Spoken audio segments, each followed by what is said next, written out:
Olá, eu sou o Felipe, eu sou médico de família, sou teleconsultor aqui do Telesaúde Goiás. Eu peço licença para você antes desse vídeo começar, porque eu gostaria de convidar os profissionais, médicos e enfermeiros do SUS que atuam na atenção primária no estado de Goiás a utilizar o serviço de teleconsultoria aqui do Telesaúde Goiás. A nossa equipe de teleconsultores ela pode te ajudar a tirar dúvidas de casos atendidos na rotina e do seu serviço e sugerir conteúdo atualizado sobre os mais variados temas aí no contexto da APS. Basta fazer o cadastro no site do Telesaúde Goiás e aguardar a autorização. Depois, solicitar a sua teleconsultoria. Aguardamos vocês!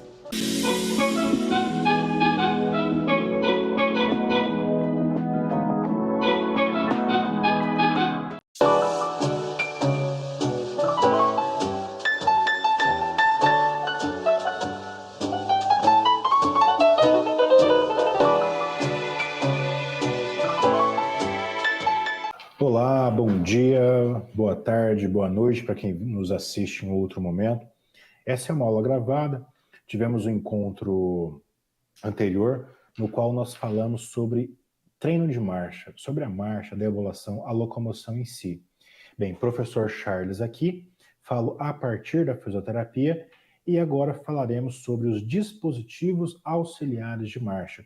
Então eu vou pensar a partir de um desequilíbrio, de uma disfunção nesse processo de locomoção, nessa marcha, quais elementos a gente pode introduzir para que essa marcha ocorra a contento, com qualidade, com equilíbrio e provocando ali um menor gasto energético para esse indivíduo. Pois bem, esses dispositivos, eles são exemplificados por bengalas, muletas, andadores, por exemplo, são os clássicos, e fazem parte aí de programas multidimensionais de prevenção à queda. Então, essencialmente, essa aula ela vem numa temática de prevenção à queda. Até porque esses instrumentos, esses dispositivos, vão propiciar para esse indivíduo uma melhor independência funcional, uma melhor mobilidade, um melhor equilíbrio, tá? Oferecendo aí uma base de suporte, reduzindo inclusive o efeito de uma ampla gama de desequilíbrios, de deficiências, enfim, de processos patológicos que dificultam a minha locomoção, tá? Muitos dos nossos pacientes, eles têm um certo preconceito para com esses instrumentos. E aí eu já quebro essa objeção falando, inclusive, lembrando aí, até porque boa parte desses pacientes são idosos, né? Eu vou lembrar um pouco de momentos passados aí, que até pouco tempo, uma bengala, por exemplo, era algo quase que luxuoso, era bonito, né? Então uma senhora, um senhor com uma bengala, pode ali passar a ser garboso, né? Cheio de garbo, cheio de charme, por assim dizer. Tudo bem? Lembrando aqui do meu parceiro aqui. Mas enfim. E aí o que acontece? Esses instrumentos, caracterizando ou não algo que pode ser mal visto ou até bem visto, né, sendo bonito, né? Eles vão de fato ajudar esses nossos pacientes. E a fisioterapia ela é muito feliz ao entender, ao pensar que se for bonito, bacana, mas tem que ser funcional. Então, o que é importante ali nesse caso? É permitir, propiciar com que esse paciente consiga se locomover. Pronto, esses equipamentos, esses dispositivos, eles o farão. E aí devem ser prescritos para esses nossos pacientes e essas objeções devem ser quebradas tão logo quanto aparecerem. Tá? Então, esses dispositivos auxiliares de locomoção, de marcha, eles são prescritos para compensar problemas clínicos como dor, fadiga, déficit de equilíbrio, instabilidade articular, fraqueza muscular e sobrecarga estrutural. Tá? Nessa lógica, esses instrumentos eles são orientados, né, a partir da necessidade desse nosso sujeito, desse paciente, e aí cada problema, cada necessidade específica que traz ali uma dificuldade nessa marcha, eu vou sugerir, eu vou prescrever um tipo diferente de apoio auxiliar, um instrumento diferente, uma órtese diferente. E aí nós sabemos, de déficits, desequilíbrios, de incapacidades várias, tá? As quais vão abrir possibilidade para o uso de um ou outro instrumento, dispositivo auxiliar de marcha. Então, por exemplo, isso é muito comum na idade avançada, quando esse sujeito ele tem um déficit de força muscular, né, uma sarcopenia, ele tem um déficit de equilíbrio, e aí isso vai propiciar esse sujeito à queda, e aí um instrumento desse pode ser o diferencial de um idoso comunitário para o idoso que, enfim, não desenvolva ali as suas múltiplas funções a contento. Patologias diferenciadas vão sugerir, prescreverão órteses diferentes, como é o caso de déficits visuais, por exemplo. Daí a gente vai lembrar daquela muleta que o indivíduo com deficiência visual utiliza. Patologias ortopédicas que vão utilizar determinadas órteses específicas para esse apoio. Isso é verdade também no caso da obesidade, de incapacidades físicas variadas que vão ali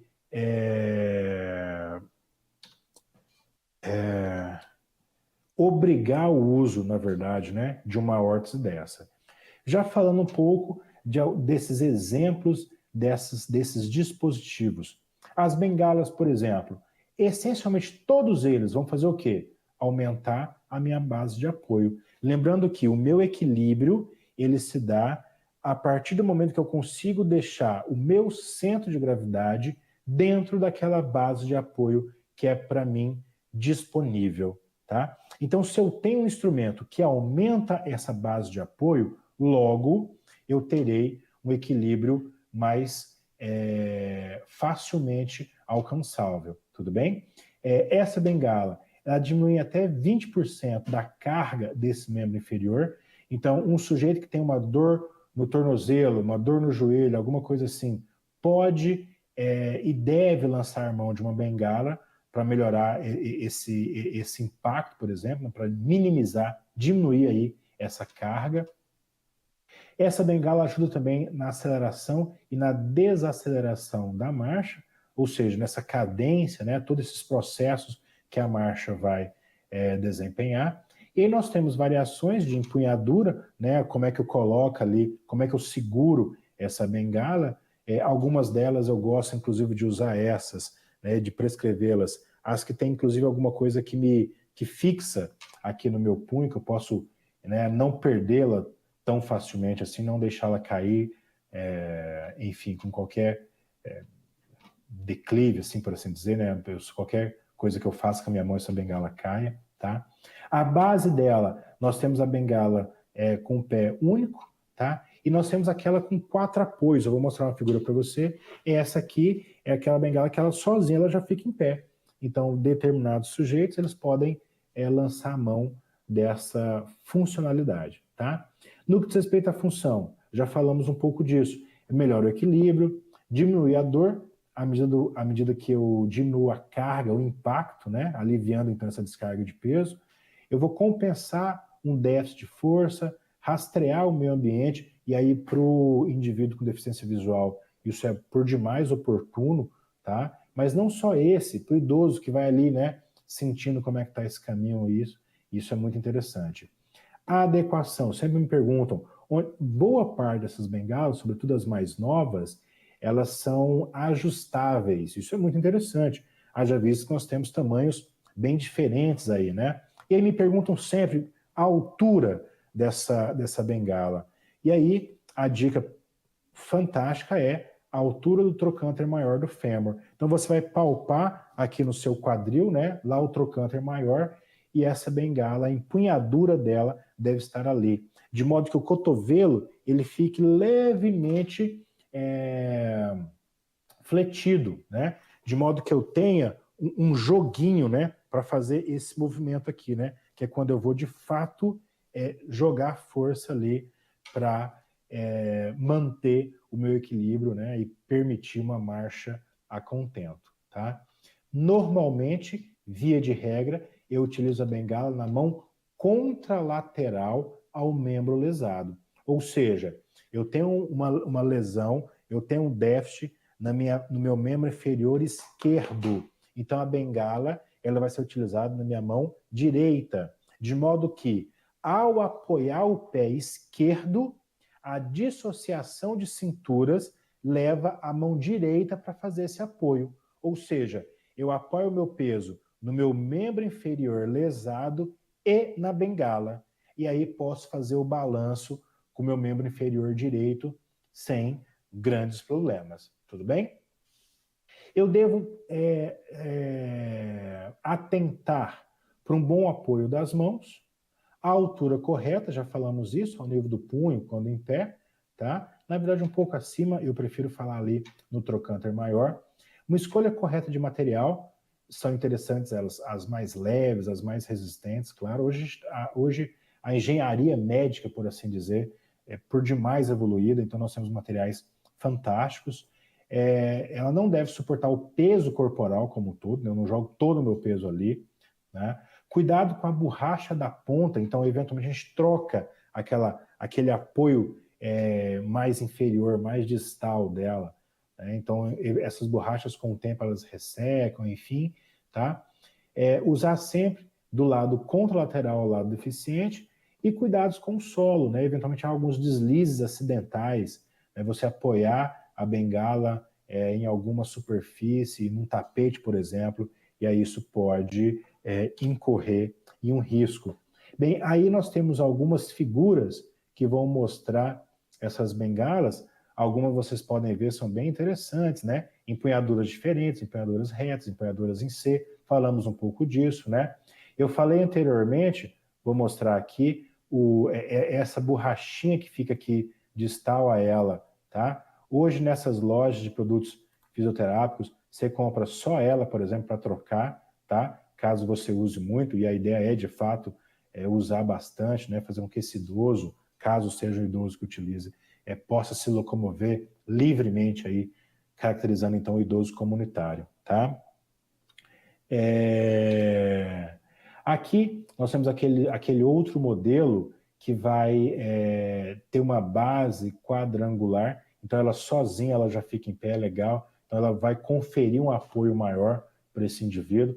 Outra coisa que eu queria mostrar para vocês são as bengalas, isso vale para todos também, tá? Não só para bengala, que são adaptáveis, né? Então aqui você vai medir, vai mensurar certinho, né? Colocar na altura específica para esse indivíduo. Lembrando que o nosso trabalho ele é sempre customizado, então eu faço aquilo, eu vou prescrever para o meu paciente. Outra coisa que você vai observar é que essas que têm o apoio, 4 apoio, elas têm com apoio menor, que é o caso dessa aqui, ou ainda para um sujeito que tem um déficit de equilíbrio mais significativo, um apoio mais interessante, um apoio maior, tá? Então, vamos lembrar que a base de sustentação ela vai ser dada pelos 2 pés mais o apoio da bengala. Então, eu crio uma base de sustentação para o meu peso bem interessante, tá? Caracterizando um instrumento bem legal para auxiliar essa marcha. Por outro lado, nós temos aí as muletas, que elas vão trazer uma maior estabilidade, ela tem uma maior sustentação de peso, e com isso, inclusive, uma propulsão muito interessante, tá? As muletas elas já são utilizadas em dinâmicas mais específicas de locomoção, pós-acidente, pós-lesão dos membros inferiores, tá? Nós temos variações diversas, né, várias dessas muletas. Nós temos as muletas axilares, que apesar de ter esse nome, não se apoia na axila, correto? Essas tá dizendo aí, né, mas enfim, justamente para lembrar desse suporte de 80% do peso, ele é dado aqui na empunhadura dela, não na axila propriamente dito, tudo bem? Nós temos a Loft Strand e a canadense, que são modelos, alguns vão descrever como até o mesmo, na verdade, né, mas existem pequenas diferenças entre esses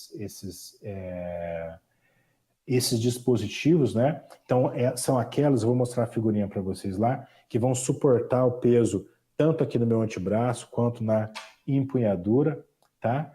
Elas devem ser usadas aos pares para se evitar o desequilíbrio, o ortostatismo e a marcha, tá? A empunhadura dela, tal como eu já havia dito, é lá no trocânter maior do fêmur. O comprimento deve ir a um ponto de 15 a 20 centímetros anterolateral ao pé, ok? Então eu coloco ela ali mais ou menos um palmo de distância ali dos meus pés. A almofada da muleta axilar deve ficar 2 dedos do paciente abaixo do cavo axilar, tá? Como eu havia dito, não se apoia de fato ali na muleta. Eu já tive vou dizer ali, o desprazer, o prazer de necessitar de utilizar uma muleta, e bem verdade é que tem hora que a gente dá uma cansada e você de fato apoia ali, o que vai caracterizar uma piadinha popular, né, a desculpa do deficiente, no caso, vai ser a muleta para você se apoiar, inclusive, nela, né? Lembrando, então, que isso deve ser evitado, tá? Aqui vai mostrar alguns desses tipos de muletas, tá? Boa parte delas, elas já são ajustáveis aqui, tudo bem? A sua base inferior tem que ter uma borracha bem bacana, antideslizante, e aqui é aquele modelo que a gente tinha falado anteriormente, a Loft Strand ou a canadense, tá? Muito interessante para esse processo. Aqui tem algumas dicas de uso. Aqui é uma marcha que vai caracterizar o balanço, né? Você apoia ambas as muletas e desenvolve o balanço jogando o seu corpo à frente, tá? Para se levantar, a dinâmica que a gente utiliza, imagine que você está vendo eu passando o mouse aqui na figura, tá? Tanto para sentar quanto para se levantar, o apoio é feito, você coloca as muletas em uma mão apenas e vai apoiar a outra mão para fazê-lo. A forma correta de subir e descer a escada, usando o apoio da muleta, tá? Quando eu vou utilizar corrimões, por exemplo, eu deixo ambas as muletas em um membro superior e vou apoiar no corrimão com a outra, tá? Para segurar portas, por exemplo, é importante isso, né? Você abre a porta, apoia a muleta para segurar na porta e aí passa por ela, tá? Alguns cuidados especiais, né? Já disse algumas vezes, não apoiar na axila, cuidado com a borracha de apoio, não deve ser muito alta, apoio do punho ao nível do quadril, lá no trocânter maior, usar sempre 2 muletas, não apressar em demasia a marcha, cuidado nas escadas e rampas e solos escorregadios, solicitar se necessário auxílio, uso de corrimão em escadas, segura as muletas em uma mão, seguro o corrimão em outra, tá? Por fim, dos instrumentos bastante utilizados, sobretudo quando eu penso no indivíduo idoso, são os andadores, tá? E aí eu já faço de cara uma brincadeira aqui, que o sonho nosso, utópico, é daquele paciente que leva o andador para passear, né?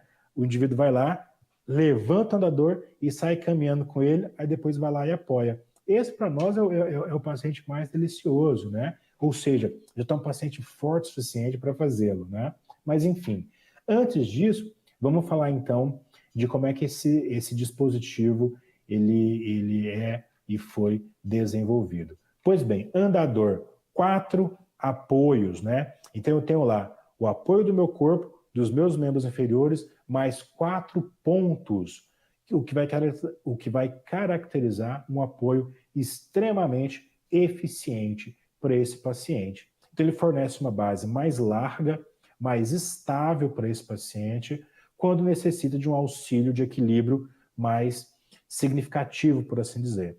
Nós temos variações, andadores quadrados, que são os clássicos, são os normais. Eu quase não vejo esses triangulares, né? Aí alguns têm até rodas, inclusive, nas pernas da frente. Nós temos aqueles que são dobráveis, alguns que são, inclusive, articulados, né? Já permite uma marcha alternando aí os membros inferiores e superiores. A adequação é a mesma de todos os dispositivos, já falei disso, né? Na altura do trocânter maior do fêmur, posiciono ali 20 centímetros à frente do corpo, tá? Ali estão os exemplos clássicos desses andadores, né? Então, o processo de marcha é: levo o andador à frente, apoio o peso, me locomovo. Levo o andador à frente, apoio o peso, me locomovo, tá?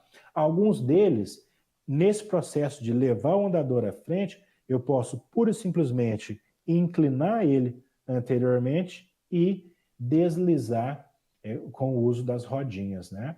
Caso necessário, só apoiar que o pé dele, vou aqui mostrar aqui bem facilmente, que o pé vai promover então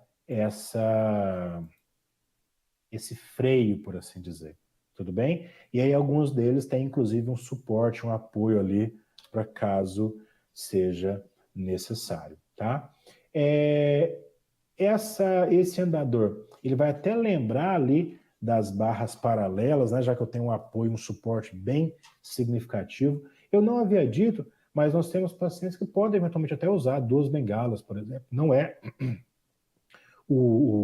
a maior das indicações, né? Me dê licença, por favor. Mas é possível fazer. Então, a barra paralela vai ser utilizada pelo grande incapacitado num treino de marcha, né? Ele sempre começa nas barras paralelas. Muitas vezes, eu havia dito anteriormente, nós, terapeutas, somos inclusive esse dispositivo auxiliar, né? Você que vai ali com o seu corpo auxiliar essa marcha, né? Essa barra paralela, ela vai dar aí uma estabilidade, uma segurança muito interessante para esse sujeito para fazer esse exercício, esse treino. E aí nós temos alguns padrões de deambulação com esses dispositivos auxiliares. Por exemplo, a bengala. Ela pode ser colocada, como eu havia dito, na mão contralateral ao membro inferior lesado. Na verdade, essa aqui, ó, é o que é mais prescrito, é o que é mais orientado. Bengala na mão contralateral ao membro lesado. Então, como é que eu faço? Eu levo a bengala, depois o membro inferior afetado, jogo meu peso em ambos, ok? E depois faço o balanço com o membro inferior que está bem, que está sadio, tá? O que vai caracterizar a chamada marcha em 3 pontos, tá? Pode-se também, é descrito na literatura, utilizar essa bengala na mão homolateral ao meu membro lesado. Nesse caso, a bengala ela vai funcionar como se fosse um tutor, tá? Como se fosse um tutor longo, por exemplo, né?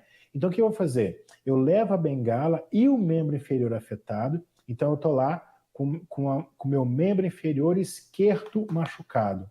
A bengala na mão esquerda, então eu apoio pé esquerdo e bengala juntos ali no chão. E aí faço o meu balanço com o membro que está sadio.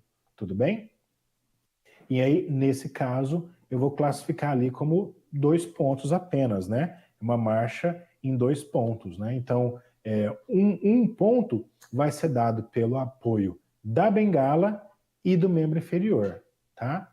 Já a muleta, nós temos algumas outras possibilidades. Nós temos ali, imagina eu que estou com o membro inferior direito lesado. Aí vamos fazer a marcha em 3 pontos. Então eu coloco, estando eu com o membro inferior direito lesado, eu apoio no membro inferior esquerdo, avanço com as 2 muletas, apoio nelas e faço o balanço do membro inferior sadio, tudo bem? Ou caminho, né? Dou um passo com o membro inferior lesado e depois com o membro inferior sadio, tá? Podemos fazer das 2 formas. Nós temos também a marcha em 4 pontos. Então, como é que a gente faz essa marcha? Eu avanço com uma das muletas e apoio o peso, tá? E aí a literatura, ela vai diferir ali, né? Quantos por cento desse peso meu eu apoio em cada um desses pontos de apoio, né? Então, por exemplo, estando eu com 2 muletas, você percebe que eu tenho 4 apoios. Então, eu tenho os meus 2 membros inferiores e as minhas 2 muletas para me apoiar. Então, essa marcha em 4 pontos, olha como é que ela acontece. Eu apoio a muleta, avanço com o membro contralateral sadio, apoio ele, avança a outra muleta e aí depois avanço com o membro inferior lesado, né? Então, eu vou fazendo essa marcha em 4 pontos, de modo a distribuir essa carga, essas pressões, né, esse meu peso, de forma mais equânime, sem machucar, de fato, um segmento ali, um local que estava eventualmente deficiente, tá? Nós temos, como eu até citei um pouco dela no slide passado, esse balanceio com muletas, tá? Então, como é que a gente faz? Avança com ambas as muletas e projeta o corpo à frente, né? Jogando, balançando o corpo, né? A gente percebe isso muito com os nossos pacientes, né? Então, os membros inferiores, eles são projetados à frente nas muletas e aí eu vou apoiar aquele membro que está sadio ali à frente, né? Avanço novamente com as 2 muletas e balanço jogando esse segmento, esse corpo à frente, tudo bem? Bem, já finalizando, espero que tenha relembrado aí o uso desses instrumentos. Vamos lembrar que, apesar das pessoas terem preconceitos com isso, de usar muleta, de usar andador, não, eu estou inválido, alguma coisa assim. Eles falam muitas coisas para a gente. Você tem que atuar ali com esses princípios de educação e saúde para literalmente convencer esse sujeito da importância de uma deambulação livre, né, autônoma. E para garantir isso, se necessário for utilizar uma bengala, que utilize, que faça um bom uso desse instrumento, correto? Então, o uso aí das bengalas, das muletas, dos andadores, eles podem ser necessários e benéficos, mas o seu bom uso é fundamental, né? Então, acidentes acontecem e pode causar danos maiores ao paciente caso mal orientado. Tudo bem? Bem, fico aí agradecido pela escuta. Espero que vocês sigam nas suas respectivas caminhadas.